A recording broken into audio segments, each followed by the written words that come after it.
Hi everyone, welcome to the channel. On this channel, I will be sharing the very best of Hokkaido from beautiful sightseeing spots and amazing local food to hidden gem you won't want to miss. I hope you'll enjoy the video, so be sure to stick it around. We've just finished the octagonal tower tour and headed back down to the second floor. For this video, let's check out the exhibition rooms and the gift shop.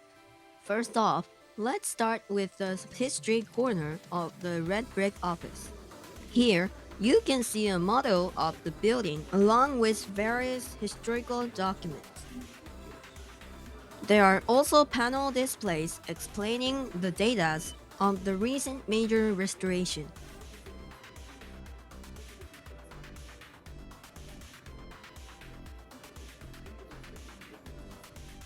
This is the Commissioner's office, recreated to show the workspace of former Hokkaido commissioners and governors.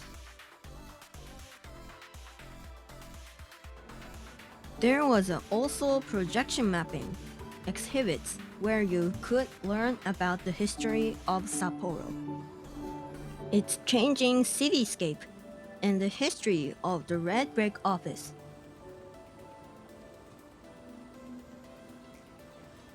Next, this is the Hokkaido Heritage and Culture Corner.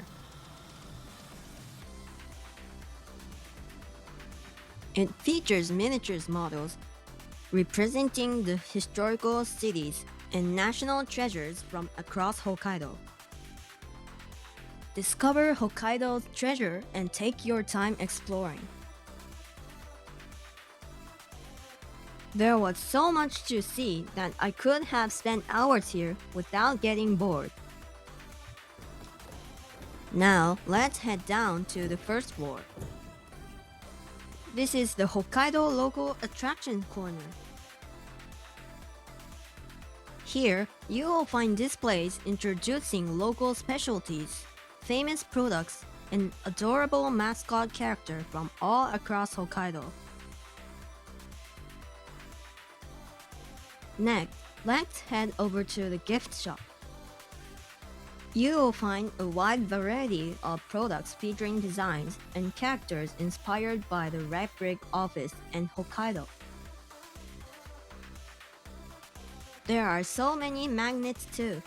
Speaking of Hokkaido, you can't forget the brown bears.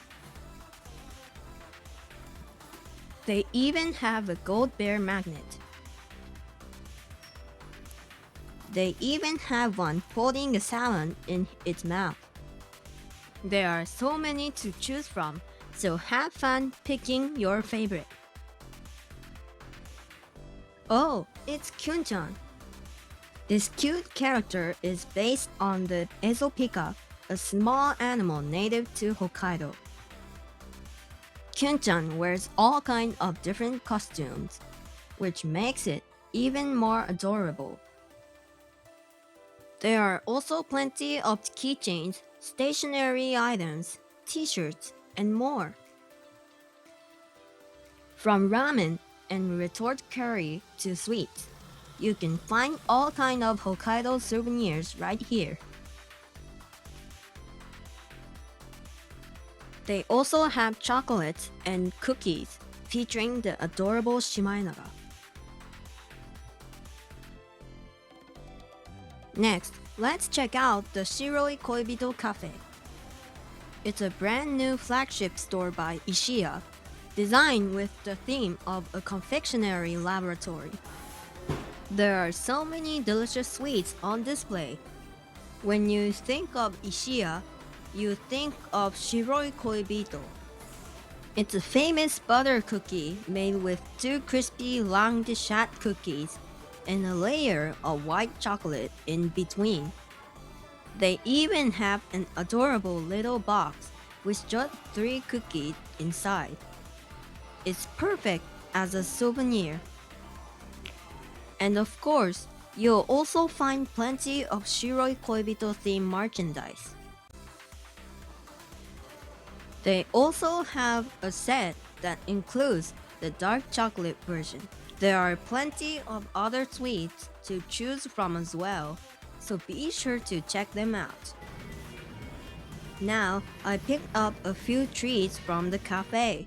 I got a soft serve ice cream topped with Shiroi Koibito cookies, Akarenga-san, which is exclusive to the Red Brick office, a baked chocolate cake, and a chocolate drink. First, let's try the Akarenga-san. It's an octagon-shaped cookie sandwich inspired by the octagonal tower. The cookie is designed to resemble a red brick, and the back is stamped with the Gorosei star emblem, which is a really cute touch.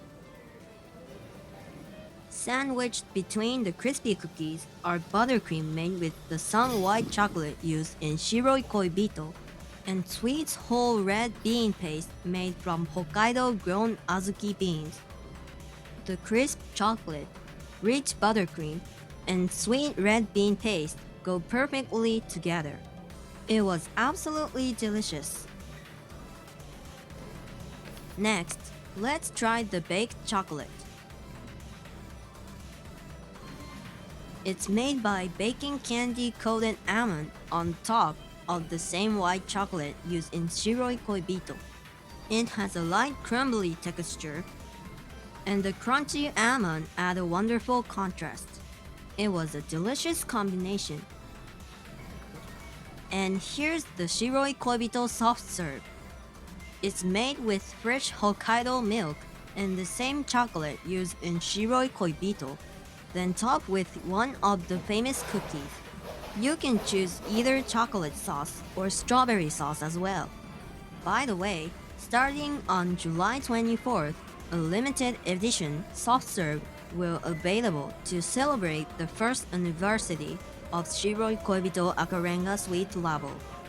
It will be topped with a gear-shaped cookie inspired by the cafe's confectionery laboratory theme, along with snowflake-shaped chocolate decorations. If you're visiting after then, be sure to check it out.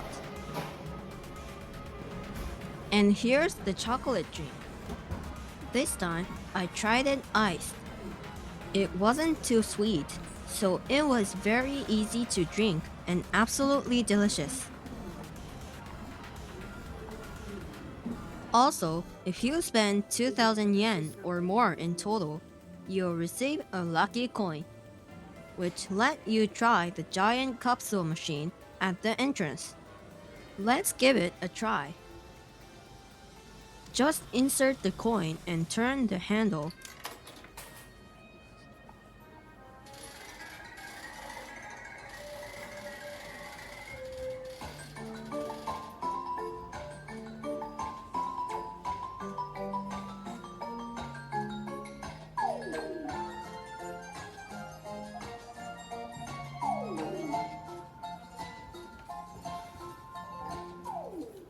Out comes a bag of sweets. It's a lot of fun, not just for kids, but for adults too. Let's try this capsule machine too. I'm hoping to get a keychain. I wonder what I'll get. What is it? Ah, it's a bus pouch. Better luck next time. You never know what you'll get, so be sure to give it a try yourself. You can also make your own original Shiroi Koibito cookie tin using your favorite photo. There are fun photo spots too, making it a great place to create wonderful memories from your trip. The shop and Shiroi Koibito Cafe are free to enter, so be sure to stop by and check them out.